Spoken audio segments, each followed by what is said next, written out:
Hello and welcome to another episode. Well, I'm not even wearing a hat, so we gotta wear that. Hold on. Hold on. You're a dork. Oh my God. Ben, keep that in there, please. Thank you. Here we go. Restart.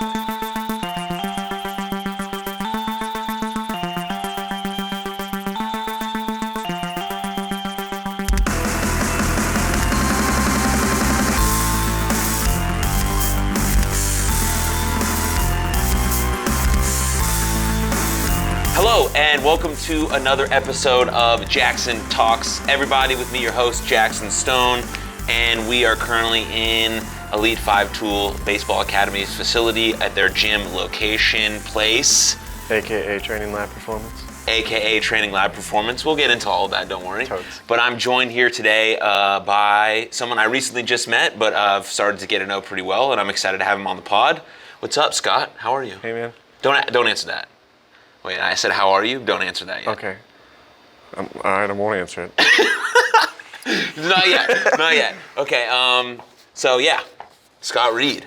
What is, like a little elevator pitch about who you are, what you do. And then we'll dive into more of it deeper on throughout the pod.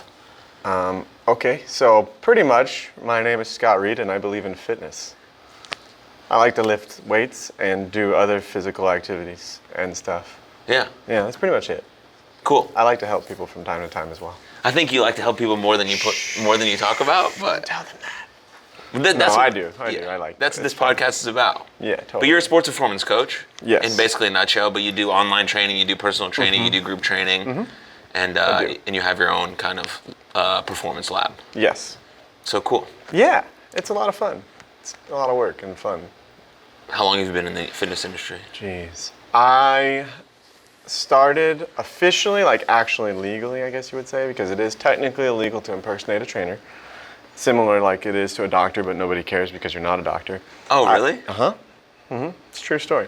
So I started officially training in 2009 or 10. Okay. I don't remember exactly which one. Worked at Powerhouse Fitness in Joplin, Missouri. It was my first training job I ever had. Joplin, Missouri, Powerhouse Fitness. Yeah, I did The birthplace of Scott Reed. No, don't say that. I'm from St. Louis, baby. Yeah, I did 4 hours a week with incredibly mediocre clients who really didn't care. And it was an eye-opening experience. Yeah. You get into fitness, anything, you're thinking you're gonna have a lot of people who I want to get better, I'm gonna work super hard. And in all reality, it's not usually that. Right. Especially in not the sports world. And there's a lot of people who train and want to train, want to work out, and I just need to lose 10 pounds. I just need to lose 10 pounds. But they don't realize they need to lose 50 and create lifestyle changes, and they really don't want to do that. They just think you're going to do it for them. So it's kind of hard. So I don't really like training normal people so much, unless they're former athletes or at least just really driven. Yeah, I want to get into the nuances of all that stuff because I think that's really important. For sure. I was a personal trainer for a little bit, for about 4 years. But now I just get certification so I can train myself better. Which is super cool too. Which we talked about. Yes. Also for wrestling and stuff like that, but I just want to move well, and it just, all this body, mind stuff really interests me, so I just like to learn new things. But, okay, so I stopped you from answering this question at the start because I normally start this podcast in a very specific way. I like to ask a specific question. You're getting to know me a little bit better, so you can probably kind of, maybe you can understand where this question is going. But I'm going to ask you it again, and I want you to answer it honestly and openly and share as many details or as little details as you want. Okay. But I think people use this question more often to say hello than to actually ask the question. That's an incredibly valid point. I totally agree with you. So maybe we can change that, starting with this podcast and these conversations. All right. I'll try anything twice. So, my man, how are you doing? For real, for real? So since I prefaced that I can cuss on this podcast. Yes, you absolutely can. Honestly, I'm fucking tired. But I live that way all the time, and I'm kind of used to it. I work a lot. I'm constantly fatigued. There's never enough hours in the day. I abuse caffeine. And I honestly wouldn't have it any other way, though. So that's how I am, if that answers your question. It does. I have a lot of things on my plate between here and other endeavors in the world. that are super like I had this really cool conversation with somebody the other day about something that may or may not happen in the future, and I almost cried. And I don't cry because crying's for weenies, and I'm a man. But That's sarcasm. it is. But like, so it's really cool. There's like, the future is limitless and super intimidating, and I'm excited and already tired. Is that a good answer? It's a great answer. I feel a lot of the same things. Yeah. Do you feel like you're doing what you want to be doing, but also at the same time it gets overwhelming? 100%. Because- Like, I would not want to do anything else. Right. Like, my dad was like a superintendent of schools, like suit and tie every single day. Like, awful. My mom was a teacher as well. My dad is a doctor in education. Like, what a nerd. Super cool though. Yeah, super cool. And my mom has her master's in education. And But also not my flavor either. yeah, no, they're both retired. I'm like, that just looks horrible. Like, I wear shorts and a t-shirt to work every day, except for Yeah. the wintertime. Showing off the quads. Thighs out, skies out. I said it backwards. These are my favorite Lulu shorts. I just got them. Shout out Lulu. Lululemon? Yeah. They have great I'm stuff. all about that life. They have really good stuff. Yeah. I hate how expensive they are, but super Yeah. worth it. Yeah. But yeah, so like, I couldn't imagine doing anything else. At like this, I love it, but at the same time, I need more hours in the day. I need like 8 days a week and 30-hour days, Yeah. and I might be able to get more things done. I think people also don't realize that people who are coaching other folks, whether it be, personal trainers, strength coaches, sports performance coaches, are only working when other people are off. And so I've literally had Your that schedule's conversation super like weird. 3 times this week already. Yeah. Yeah. Like, I work when other people don't work. Yeah. Because although today I had a lot of people during sweet times. But it's kind of like a weird like joke I've noticed with like family, friends, whatever. Like, a lot of people sometimes view this as like a hobby. And they don't like see my profession as a real profession.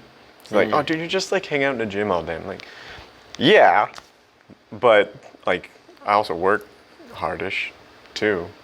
So it's like a lot of grown-ups and professional people undervalue what I do, which is like kind of disheartening, but I also don't care because, piss off, but.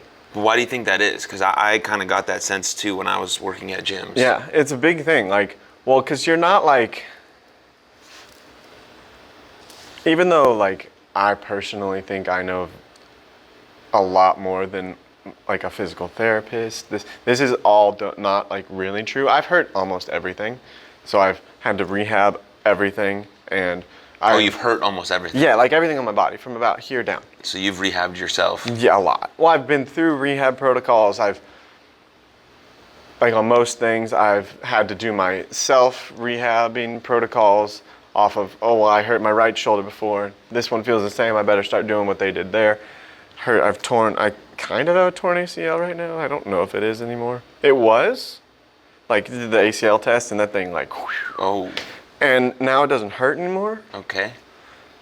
Like, I know that doesn't mean it healed, but who knows? So, yeah. But the moral of that story is, people view personal trainers as like how they almost used to think of a chiropractor like 20 years ago, like, oh, you just went to a weekend certification thing. Yeah. Which isn't not true, because there are a lot of really bad trainers out there, and which sucks. And I don't like to like shit on other people, because anybody in this industry, anybody who is in training, like, you kind of need to motivate. Like, this is all about motivation in this world, and because if you don't have it, then you're wasting your time. But there's so many bad people in it that the outside world looks down on anybody in it almost, if that makes sense. Yeah. Like, oh, you're not a doctor, you don't know anything, shut up. Right. Okay. That's kind of what I've run into that a lot in a almost 15-year career thing. It's terrifying to think. It's true. And do you think the the rise of the social media online trainer No, I think it's made it worse. I think it's made it worse. Way worse. Yeah.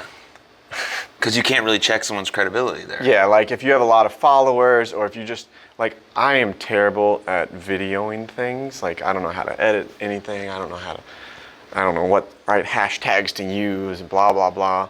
But you could have some Insta-thotty who may or may not have paid for her 500,000 followers, and her parents bought her this super awesome, computer system that all she has to do is plug it in and it self-edits. And she makes these great videos, and 90% of what she's doing is still wrong, but people look at her and be like, oh, she knows what she's doing. Or, God forbid, they got plastic surgery to make their butt look big, and their belly's super tiny, and they're like, oh, look at them selling this booty program. I should do that. I'm like, I hate it. I hate Instagram. I hate all social media fitnessness because of that. And it's only getting worse thanks to TikTok, too. Yeah. But not like bad. The platforms aren't bad. The platforms are cool. It's just people are exploiting it, which is super good. I should do more of it myself. But I don't like it. And because I don't like it, I have this fundamental disdain towards doing it. And some people who do it. Even though there's a lot of good ones out there. We follow some great people on the gram. Yeah. And I'm all about some of them. And others not so much. Yeah, there's a lot of highly curated social media content that is fooling people into presenting a value that they don't actually have. Heavily. Oh, yeah. And that makes the ones that are doing it legit with the certifications and the background and the education and the time and being in the trenches with the athletes, it makes them, less credible, because these people are doing these things that aren't legit. They're not going to actually be able to make you run faster or jump higher or be better at your sport or lose 15 pounds in a real way where you can keep it off for a long time. Absolutely. And so, yeah, it makes it more difficult. Joe DeFranco talks about it all the time. Oh, he's super awesome. And he's a legend, yeah. He is. So let's talk about kind of your background and your education, your story a little bit. Where are you from? I'm from the Lou, and I'm proud. From St. Louis? I'm from Missouri. I was born in Springfield, moved to St. Louis for high school. Yeah. I played high school football at an incredibly okay school.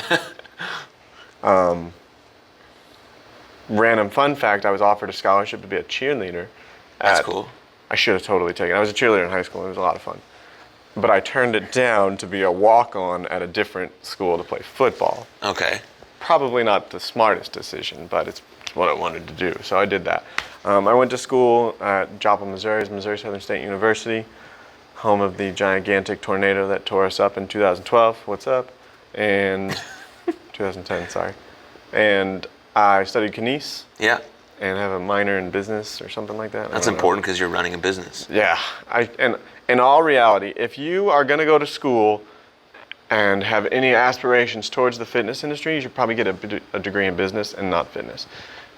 I use zero of what I learned in school. That's not true. Maybe 5% of what I learned in my kines classes. And don't remember anything I learned in my business classes, and wish I did. So I would recommend that. That's one thing I tell a lot of people who ask me about fitness stuff. Probably should have said that earlier, but okay. Anyways. This is good. Keep going. So yeah, got my degree in kines. I had to do an internship as part of my degree, and I went to this place called Dynamic Sports Development in Tulsa, Oklahoma. The guy who was at the time, head strength coach of ORU, the Praying Hands School. Yeah. Oh, we played them a lot in baseball from my school. Yeah. He was the owner of this place. Super cool. You should look into him. His name is Coach JC. He's like a motivational speaker, just about this tall, jacked out as gourd. Really positive dude. Really knowledgeable dude. Yeah. So he was the owner of that place, and so I got to learn a lot from there. They had a dude, I can't remember his name. They had an NBA player who was 8 feet tall from Haiti, which is super odd because Haiti's not really known for being tall. But yeah, so I learned a lot from that place. That was part of my school.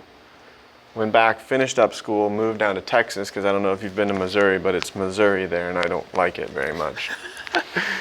It gets really cold in the winter. Yeah. And I don't like cold. So I moved down to Texas. That's not true. That's just true. I had an option to go to Florida or Texas, and I wanted to go to Florida, but I ended up coming to Texas, which was I can't really say that either.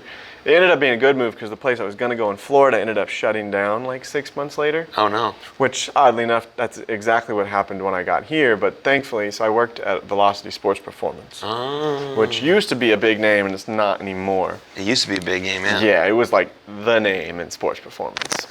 The people I worked for had 2 locations. The one shut down. Thankfully, I went to the other one and was able to continue on in my career, because had I not, who knows what would have happened. I probably would have been like a male stripper or something. I don't know. Ooh, that's exciting. Yeah, I still think about it from time to time. I feel like you could get it done. Can you drop it low? Oh, I can drop it low. I'll pick it up real slow. Not right now because my back hurts, but that was a long time ago. But yeah, so moving on. I thought I was going to come to Texas and train a bunch of football players. That was your initial thought? That's what I thought. I was a football player, at heart. Is that who you Not want? really. Was always your initial goal to train athletes? Yeah. Always. From day one. From day one. I always want to train athletes. You knew that was being a trainer for people is cool too, but I want to train athletes. You want to train athletes. That's all I like. But again, kind of go back to the intro, like typically athletes are more driven and focused on what they want to achieve. So Right. it's like it's easier to train that. Like, I'm not a super coddler. Like, maybe if you're struggling it's Monday, you had a rough weekend, your team just went 0 for all weekend and you suck too. Like, I can poke you in the side and get you going. But if it's every single day, like I have to hold your hand, that's not my cup of tea. Right. I can, but you don't pay me enough for that kind of thing. That's not where you want. That's not my jam. Yeah. Yeah. So not that people who do that is bad. It's just not my cup of tea. No, it takes a different kind of individual. Exactly. I always joke, like the person I try to like almost model myself after was my college strength coach. And one summer during max out time frame, I would always lift in the morning, and I came in and just shit the bed. Couldn't, like, we'll say my clean max at the time was like 300. I couldn't even do 275, and he was furious at me, like hated me. And I said, Coach, can I please come back in the afternoon? He said, well, you probably shouldn't because you're going to waste my time, but fine. So I came back in the afternoon, may or might not have chugged like 3 Red Bulls and had 2 scoops of pre-workout, but whatever. And like I was back in the gym, I was grinding, and I got like a 315 PR. Yeah. And I walked over to him with a big smile because they had to sign your paper in college. And he looked at me and he said, you should have fucking done that this morning, and threw my paper at me and walked away. I'm like, Oh. I love you. But so that's like, I don't know, I like kind of model myself after him, but like, because I expect, like, jokingly, I expect things to get done the first time perfectly without me saying it. Like, I want my clients to become so good at what they're doing and so efficient that we can walk in on Monday and be like, hey, are we doing front or back? And they'll be like, it's front. And they know instinctually, okay, we're training quads and we're going to be explosive and get rotational. Like, I want to make them that way, to where I'm just like facilitating. Right. Because they've become almost self-sufficient. And isn't that you being able to pass on your knowledge in a way that they understand it resonates with them? So I got a recent client. He may or may not have been on your podcast before. Cody Scroggins. I can't. Yeah, maybe. Who knows? May or may not say. Hey, Cody, you probably won't watch this, but that's okay. Whatever, loser. You should. Yeah, it'd be a lot cooler if you did. Yeah. Hopefully your season's going well. So yeah, he and I actually talked. Like, he got really into this stuff over the off season because I don't think he ever. Like, he went to Arkansas. It's obviously a great school, phenomenal strength and conditioning program. Yeah. But like, he never really like got into what we're doing and stuff like that. So he would pick my brain a lot more, and like, why are we doing this? What are we doing this for? What will this help me get better at? Blah blah blah blah blah. So he would asking me these questions made him more cognizant of what he was doing. And personally, I think if you know why you're doing specific things, you're going to be more apt to drive yourself harder in that particular activity. Like, if I'm just squatting because it's Monday and that's what we do on Mondays, then, and you may be awesome at it, because I squat on Mondays, and I don't like to squat, but can't be little your whole life, so you got to put more weight on the bar. But if as a professional baseball player and you're a pitcher and it's Monday and okay, today we're working on lower body force production. Ergo, I throw 95, but 97's a lot cooler. that if that's your mind frame, then that makes you better as an athlete and as a client and as a performancer, which is a good word. Did you say performancer? Yeah. Performancer. No, that makes total sense. I mean, it always comes down to your why. If you know exactly why you're doing something, you're going to be more motivated to do it, even on the days where you feel like you don't want to. Absolutely. And that's what it's all about, right? I mean, you talk about like athletes all the time talk about grind and being gritty and you know, being in the trenches and sticking your feet into the ground and figuring out, you know, how do I get to the next level or where do I want to be? And that's why training athletes is so fun. Yeah. Because there is a goal in mind, there is an aspiration that's like pretty big, and like we're helping them get there. Like one of, because I can't say the because I have too many of them. My favorite clients I've ever had is my favorite client because I started training him when he was like a freshman in high school. Yeah. And like through the years, obviously, he ended up becoming a first round draft pick in MLB. And it's like he went from just a kid to a fucking animal of a human being that plays professional baseball and hits covers off of balls. Right. Like, because I got to like journey with him, it makes me feel better about what I'm doing, that I'm like, I'm not just doing this to collect a paycheck. I'm doing this because I'm passionate and I want to make them better. And because obviously every kid that walks through this door here is like, I want to play in them. I want to play for the Yankees. I don't even like the Yankees. I want to play for the Cardinals. Yeah. Let's go Cardinals. Cardinals are my favorite team. Dude, high five. I'll tell a story why in a Redbird second. Nation.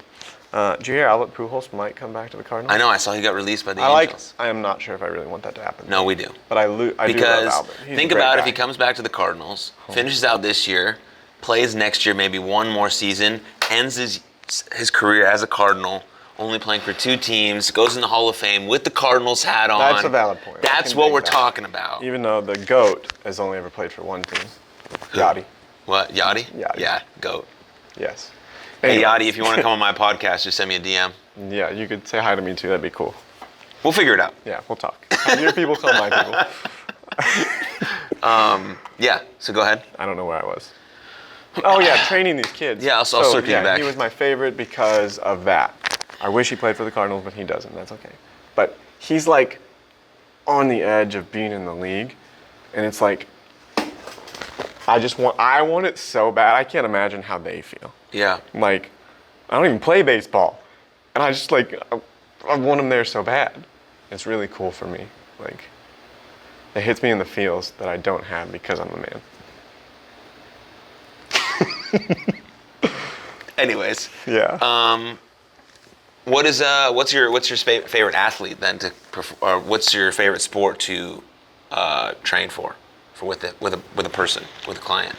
Football, baseball, Honestly, soccer, hockey, professional wrestling.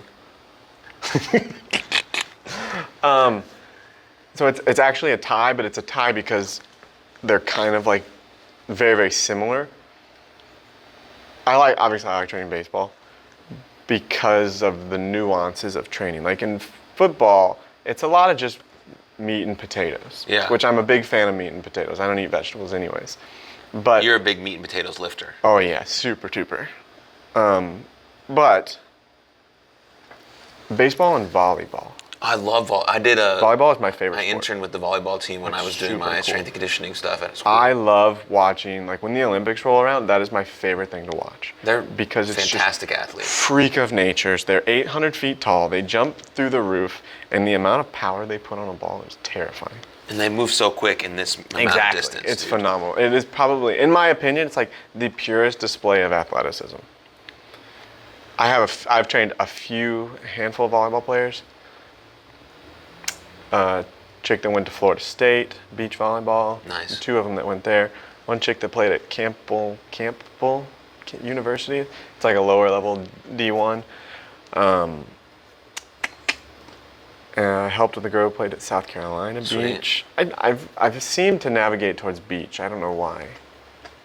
It's just all the people that I have trained happen to play beach volleyball. I didn't know they did beach volleyball in college. It's brand new. I thought it was I say brand new. It's like within 5 years. That's brand new. Yeah, it's super awesome. Because obviously I know they did indoor court, volleyball, right? Which is like right now I have this girl who she is 16 or 17, I think. I don't know how old she is. But I started training her when she was like 10. yeah. And I mean, she's just like similar to that other story. I've watched her rise to the ranks. She's currently on like one of the best teams in the nation. Like a select team? Yeah. And she's, ups and downs, injuries, boo-boos here and there, trading teams, moving around, blah, blah, blah. But she's like, she just got an offer from I don't remember what school, like a lower level D1, to play volleyball for free and get a great education. She's like, I'm not going to post that because it's not like a power D1. I'm like, are you fucking kidding me? You're going to get a free education to smack a ball around for an hour. Shut up. But she's like, and she's kind of cuckoo in her own right, but that mentality is why I like her, because it's like, it's the best or nothing. Go all out or don't go at all. I don't know how I got there. I asked you a question. Was that the right answer? Of course. Okay. You like baseball and volleyball. Oh yeah, that was the question. Yeah. But it goes back to because there's so many nuances. Like you train, the one thing I learned in college that I use, multiplanar movements. So you have, you got your frontal and your sagittal and your transverse planes. In football, most of everything is just, frontal and sagittal. With rotational sports, baseball, volleyball, tennis, golf. I love golf. Golf's my favorite activity. Tennis is my favorite sport. I never played. Academic advisor, and from when I was a foosball player in college, was I don't remember if she won the national championship, but she was a super high level collegiate racquetball player. Oh my! And she was an animal, and she taught racquetball at school for an elective. I'm a pretty athletic dude. Well, I was. Yeah. And she was like this middle-aged lady, and she would just like sit in the back and just do this, and I'm like diving, doing somersaults all over the court, pouring sweat, and she's like destroying me, like she skunked me, like 7-0. I'm like, hurt my pride, but it was so much fun. But yeah, really cool sport. But the rotational aspect, finding ways to do multiplanar movements to create power through different angles is really cool to me. At least I think so. So like creating rotational power through both upper and lower body, because you can't do one or the other, because then you end up with injuries, and injuries are the death of athletes. Not anymore, but that's what we always try to avoid, right? So if we can train movements in here to make you perform better and decrease your injury risk, that is like the coolest thing in the world to me. And I don't even have a medical degree. So take that, doctors. No, that is cool though. Yeah. That is cool. Is there, specifically talking about baseball players now, since we're very repetitive on one side, whether it's our right arm or swinging on our right side, or if it's a lefty, is there something that you do to try to balance that out? Well, in the weight room specifically, from that perspective, like we always try to focus on more of a recovery component to, like, I don't want to brutalize your dominant side. Like especially if you're a pitcher, like we'll use those guys because that thing's super priority, right? Yeah. So again, I actually, in high school, I played a little bit of baseball and kind of tore mine and didn't have surgery because that would have meant I couldn't play football. I think we talked about that. So I learned how to kind of lazy rehab that. Like if it flares up, we can do this, this, and this to get it to calm down so I don't have to slice my arm open, right? So I have a few like tricks that I like to use for certain types of injuries. My knees are my pride and joy because I like to squat, and so a lot of catchers, I use weird tricks and gimmicks to help knees survive longer. It varies depending on if it's, medial, lateral, posterior, anterior, pain, but science words. Depending on what hurts, I can do different little tricks or whatever to help alleviate pain and increase performance, both in here and out there. Because if your knees are hurting, your pop time's gonna suck. But I always make sure from a training perspective, we always make sure we train both sides evenly. And maybe if you're super injured or something, like we're doing 3 sets of 10, but I only want you to do 7 on your right and 10 on your left. So we still create it, but since you're a right side dominant, we'll take a little bit of reps off and balance it out by overtraining the other side to create symmetry. Yeah? Yeah. Beautiful. Cool. Is there I know there's obviously individualized training for everyone that you see. Like it's one of the biggest keys when you hire a coach, whether it be a life coach, mental performance coach, a sports performance coach. Everything is individualized to the person, and so I understand that, and we'll kind of touch on that in a second. But are there like a few exercises that you think all baseball players should be doing right now to make them perform better on the field? 100%. So for a few years now, I have found this dude on the gram. He created the 90 formula. I don't know if you've ever heard of that. His name is Dr. Hennen. So, like, I fell in love with what he does. I found him, I can't even remember how I found him. But anyway, so he preaches specific exercises. And after conducting and doing my own kind of research more in depth, I kind of tweak it, and I'm not saying, obviously he has a degree in physiology, so he's like way smarter than me. Sure. But like, I don't think there's ever one right answer. But so the big things for me, I guess, comes out to meat and potatoes. Number one is, baseball, we train deadlifts. Everybody in the baseball world likes trap bars. I'm not like the biggest fan of them personally. Like when I train deadlifts, I like to use a straight bar personally. But now different people have different needs. If you're a super long femur individual, you're not going to like deadlifts. Maybe you like, the straight bar. Maybe you like the trap bar. Cool, that's fine, whatever. I think, and this is getting off the point, I think a lot of people like the trap bar because it's easier because you can put it into your quads. Now, if I'm training a deadlift, I want to train the posterior chain, so I don't want to use my quads. Can you tell them what posterior chain is? Hammies and butt. The butt is the most important muscle in the world. Don't ever forget that. Glutes. Strong glutes, strong body. Facts.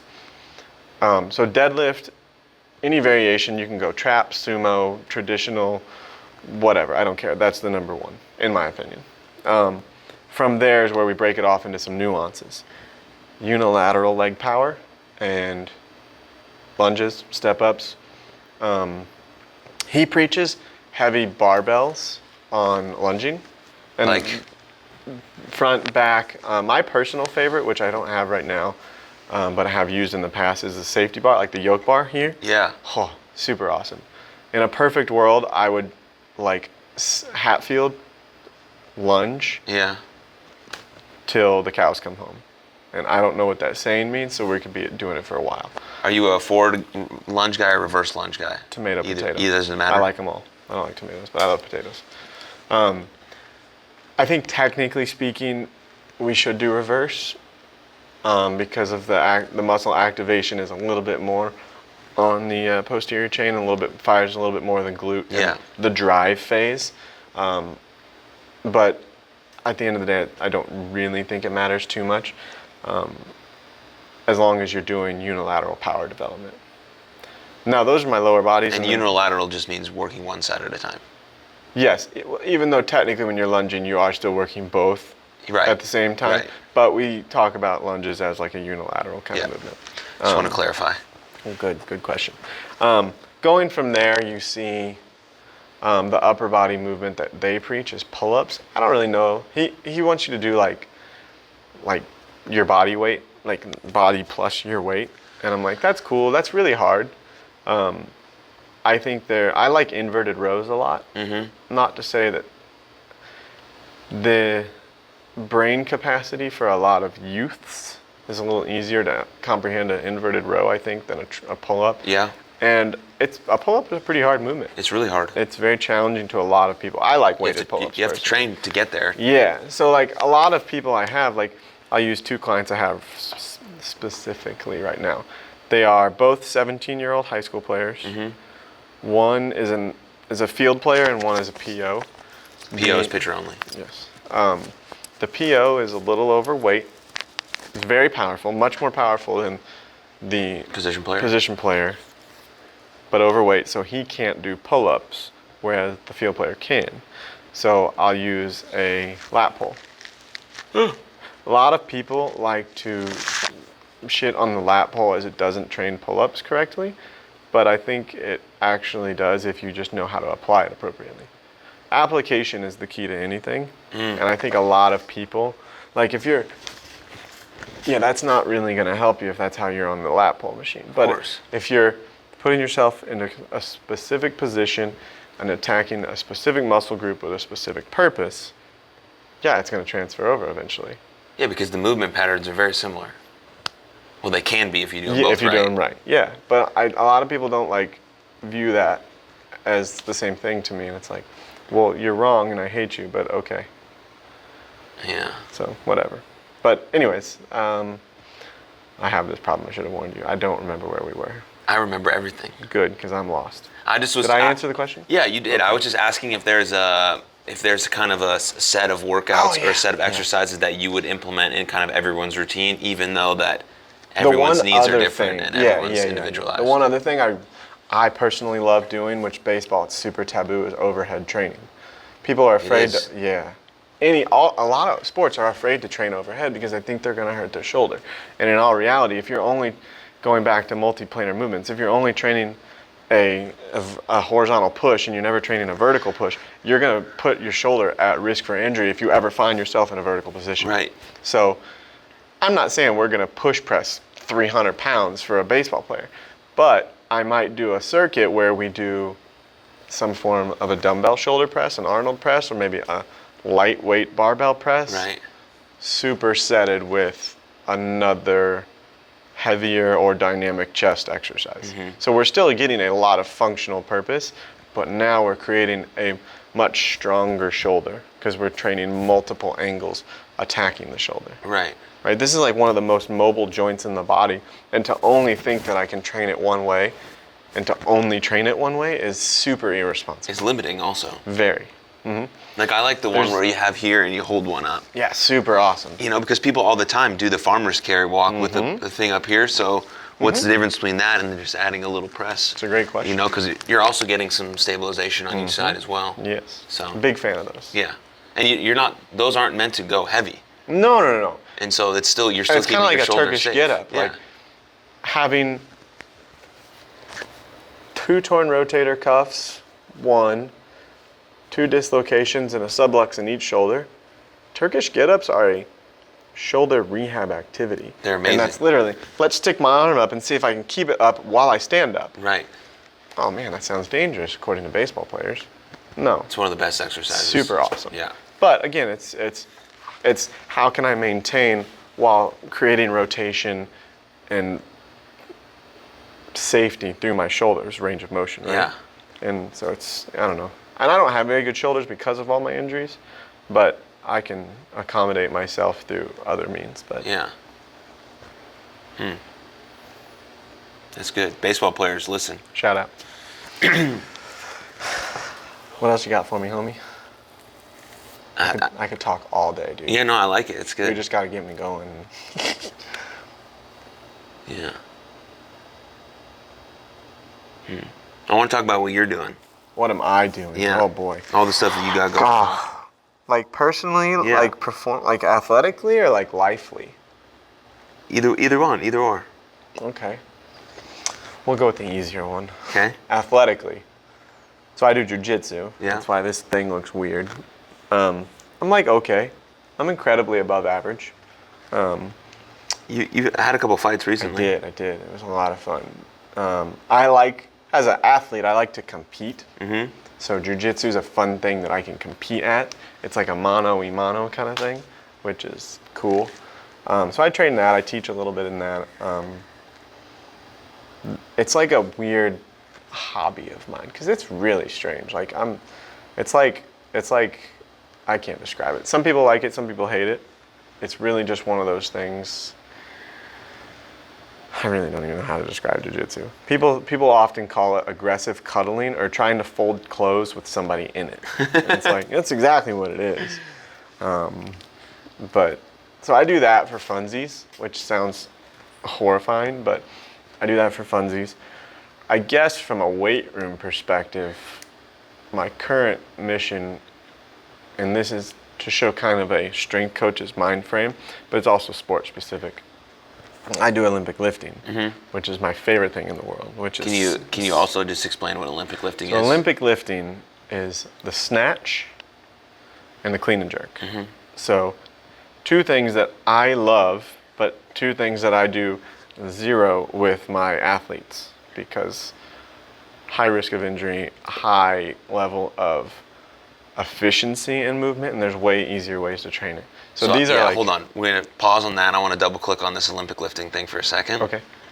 Because the reason people do Olympic lifting with their athletes is to train explosive power. The idea behind it is to create triple extension, which is explosivity.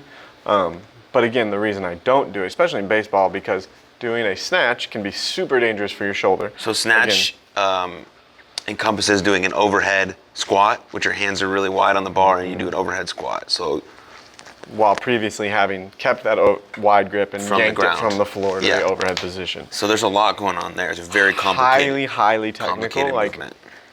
I'm at my peak, so at my best ever, it's by weight classes, and I was probably like 7th in the nation at my weight class and should have been better, but had like a horrendous meet and whatever. So I'm pretty decent at it.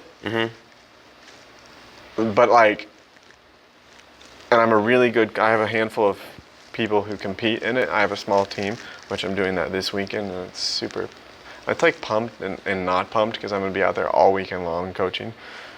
Oh yeah, your team has meet this weekend? Yeah.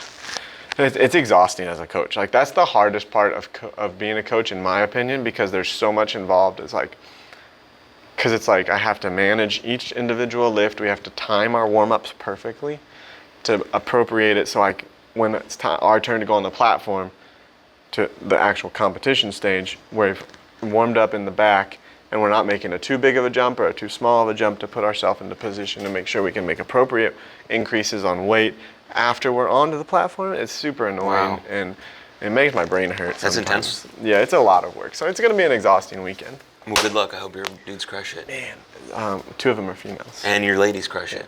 Let's go. One of them will be her first meet ever. She's very okay. I think she'll do well. One is an old lady. Really? She's actually, she was my first athlete I took to the national championships. So mind you, she's a master's, which means, I don't know how old she's, like 50 or something like that. Okay. And she's a tiny little thing. And she was the first athlete that I took to a national championships as a weightlifter. So that's super cool. Like, thank you, blah, blah, blah, high fives. But like as a coach, like I don't think I didn't do anything. You did all the work, but it's like, it's cool because I helped her go from she could barely snatch a barbell, like a grown-up barbell, and now she can do 85 pounds, which doesn't sound like a lot, and she should be doing more if she listens to this. But when she listens to this, but it's like she's progressed really, really well, and she's she's not a spring chicken, so to see you continually progress at any age is super cool too. Yes. Anyways, but yeah, so I've got those two. I've got a young buck. He's 22. It's gonna be his first meet. He should do well. He might win his Let's weight go, class. young buck. He's a fun one. And then I have these two other guys. One's an older gentleman. Hey guys. Hey, Paul. How you doing, big guy? We're just recording a podcast here. Oh, is that what you guys are doing? Yeah. Am I interrupting? Just a little bit.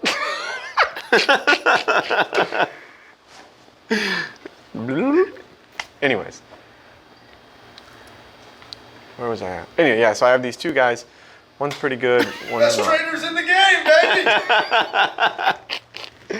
I love it. I love it. He's not wrong, though. What a guy. What a character. He's such a goon. I love him. Yeah. One of the nicest people I've ever met, too. Paul Yeah, absolutely. owns this joint. He does. He does own this joint.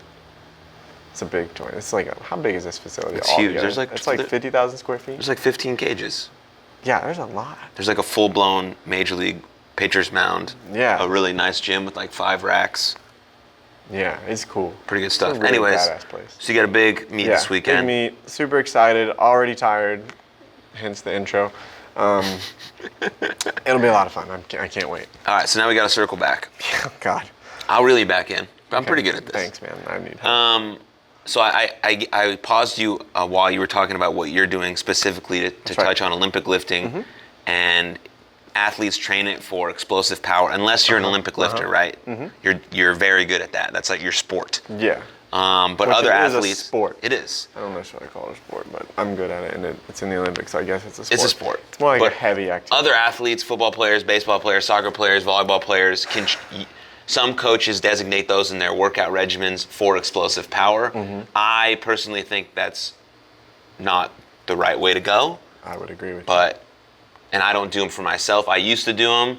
We did them in college a little bit, and then I tried to do them when I graduated, and I just didn't like it. It made me feel not good. you. A great reference point would be, it's like if you've never played baseball before and you're like, oh, today I'm going to throw a curveball. Yeah. Like, no, there's way too many things to know before you do that. So it's very similar to weightlifting. Like, that's just a bad idea. Let me try to throw a curveball or a screwball right at day one. Like, no, Right. it's a bad idea.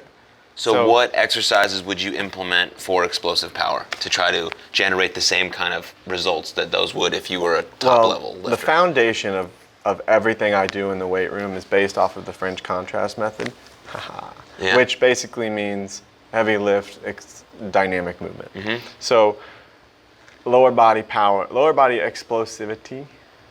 I say that right? Yeah. Anyways, Lower body explosivity. sure. Yeah. So heavy squats followed by box jumps, broad jumps, any lunge jumps, med ball throws, anything where you're training a heavy load on the CNS to creating a dynamic movement creates the exact same thing, as long as we're training that triple extension, as if I were to do a power clean or a snatch. TV timeout. No timeouts. That's good though. You leaving? Yeah, I'll call you guys and text you. Okay. Bet. Summer programs ago. Sweet. Let's It go. was Monday, Wednesday, find out it was Tuesday, Thursday. Bet. We can do Monday, Wednesday only.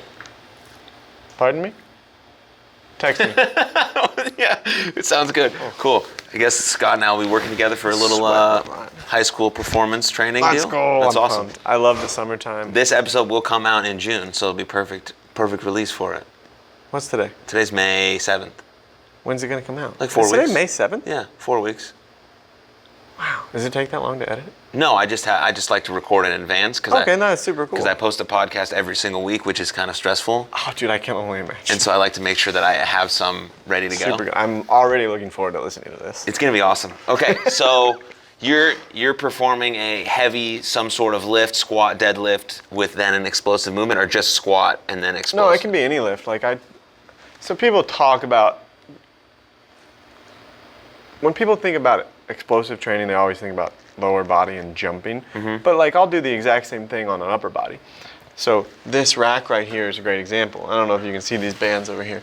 But again, so for frame of reference, upper body power and explosivity are the exact same thing as lower body. Yeah. So maybe we just did a heavy set of dumbbell floor press, because if you're a baseball player, shoulder health is paramount. And I see way too many young kids who should not be doing a barbell bench press. You need to lay down on the floor and protect your shoulders. And we're back. So we did a heavy dumbbell floor press, and then we come over here, we have a band here, and it's situated right underneath our chest, and we're training explosive push-ups, trying to get as high off the ground as we can, making it fast twitch as well. So the same exact concept as a squat and a box jump, but now I'm doing it with the upper body. Yeah. Super cool. Awesome. Yeah. Because vertical jump relates directly to running speed. Uh-huh. Yeah. Amongst other things as well. But yeah, if you are a more explosive athlete, you are going to be a faster athlete, and typically probably a better athlete. Yeah, and for baseball, it's all about explosivity, right? You're going to hit the ball farther, you're going to throw the ball faster, you're going to be able to run all that stuff. Cool. Okay, So we touched on that, but you're specifically doing Olympic lifting right now. Yeah, so I like that. You're it's just training a for thing that. I like. Like, Yeah. if I could only do one thing ever again, it would be that. Just because. I don't know why. I don't even recommend it for most people. So yeah, so right now I am at the ripe age of 31. About to be 32 this year. Mm-hmm. So my goal for that is by the time I turn 35, I will change age divisions. Technically it'll be 34, but that's beside the point. I will be able to compete as a masters athlete. Mm-hmm. And my goal, which I don't think I can actually do it the first year. I think I'll have to do it the second year, but that's not the point. Obviously, my goal is I want to win the world championships as a master. Mm-hmm. So yeah, that's basically all the obnoxious training I'm doing day in and day out right now is prepping for 5 years from now. So it's very weird to think like, so 5 years from now I have 6 lifts that matter, and if I don't make those 6 lifts, then these past 5 years have been What a are those waste. 6 lifts? Well, I have to snatch and clean and jerk, but you get 3 of each in a competition setting. And obviously, if I don't lift more than everybody else, then I didn't achieve my goal. Yeah. And I'm a huge failure. That's not true. And it kind of is. No, it's not. But that's the goal. So that's what I want to do. You can have a goal. It's good. Yeah, that's what I always. Yeah. Does it make it less hard, or does it make it easier or harder to stay motivated since your goal is so far out? For me personally, Yeah. it doesn't matter. Doesn't matter. Because like in my mind, I already know what I'm gonna do. Yeah.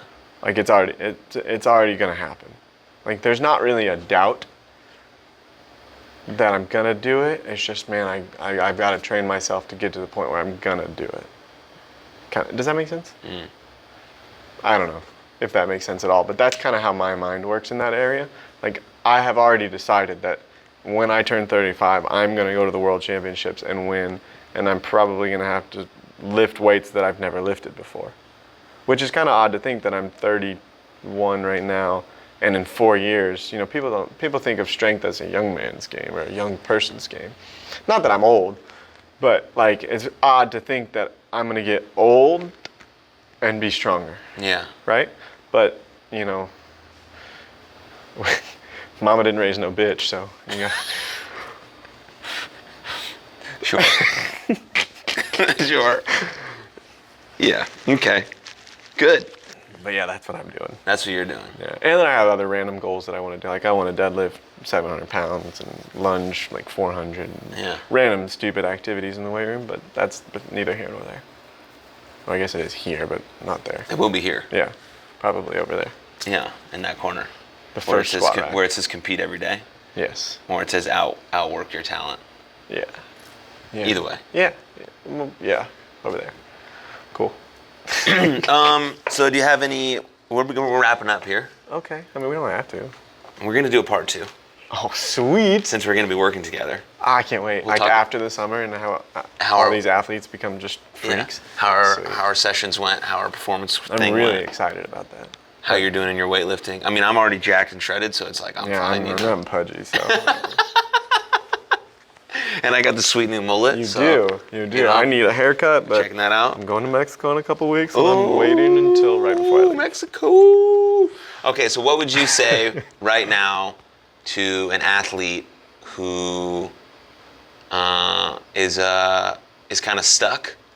They haven't really put forth the effort into their physical fitness. They're more into their. Well, you just answered it already, so it doesn't matter. No, I'm asking you. You gotta work. How important you is gotta it? put the effort in.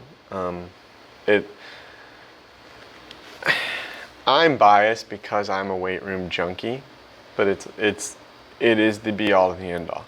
Like if you're 5'5", no, we'll give yourself good stats. Let's say you're 6 foot. You're 6 foot, 160. This dude's 6 foot, 200. But you want to be better than him. You're not going to get better than him by doing the same thing you've done forever. Mm-hmm. You've got to change your mentality, you've got to change what you've been doing, and you have to do things different to expect different results. So, unmotivated people, it kind of goes back to earlier. It's tough because it's either it's a very fine line because you either want it or you don't. And you can say you want it, but that doesn't mean you want it. It's what your actions are going to determine. You got to be what about you it. get. Yeah, don't talk about it, be about it. Mm-hmm. Like, I can show you a lot of people have told me I want to be the best, and I can only show you a handful of people who are the best. And it's because of what you do when no one's looking. It's that stupid thing that you've probably heard all your coaches say. It might be cliche, but Yeah, it's cliche, but it's freaking true. it's real. If you don't put the work in now, like we train hard so that competing's easy. That's right. Drop the ball. No, drop the mic. We Drop don't the ever mic. ball. Oh yeah, we're not dropping the ball. No. We're not dropping the ball because we're in the weight room getting after it. But we're huge. dropping the mic right here. Yeah, I mean, for me in my life, weightlifting and fitness have completely changed everything. Mm-hmm. You know, and now Totally. and now being in the mental health field, the same goes for that. You know, group and community, physical fitness, Absolutely. health, some sort of movement. I'm not saying that you have to start this 17-week workout program. No. I'm saying that you have to move your body in some sort of way where the blood gets flowing, you can breathe, and you can clear your head about some things that are going on. For me, that's the weight room. That's stepping into the weight room for an hour and 15, 30 minutes, whatever it is, Yeah. and listening to some weird music, Booty Mix 17 Big booty mix. on SoundCloud, and just getting after it. Yeah. But you have to find, if you're not an athlete, maybe you're not an athlete, you're Totally just okay. a person who wants to live a fulfilled, meaningful life and be healthy, you have to start thinking about these things that are going to benefit you. You know, you have to start thinking about your recovery. You have to start thinking about your movement patterns, you know, how much you sit per day, what you feed yourself. All of these things matter, and they all affect your body, your mind, and your soul, and that's all encompassing about who you are as a person.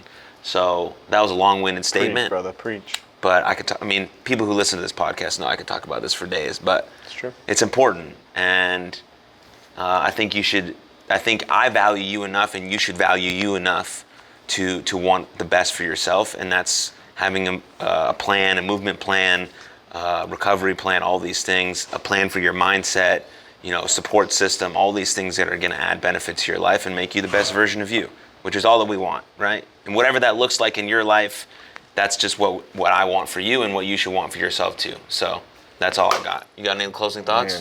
Man, no, you nailed it, bro. Great job. Thank you. I enjoyed this. Thanks for joining me. Can't We're wait going to for do a part part two post our high school performance training Stay thing tuned, that we're going to brother. do. But if you like this, watched it, share with a friend. Definitely share with an athlete friend. Yes. Definitely share with a baseball player friend. Also, if you are a baseball player and you watch this, you should check out my other podcast, which is called Champions Adjust. But otherwise, Shameless plug, I like subscribe it. to the YouTube channel or don't. Either way, I don't care. I Be a lot appreciate cooler if you did. Yeah, you're a lot cooler if you did. I appreciate you watching, and I hope you have a fucking fantastic day. Cheers.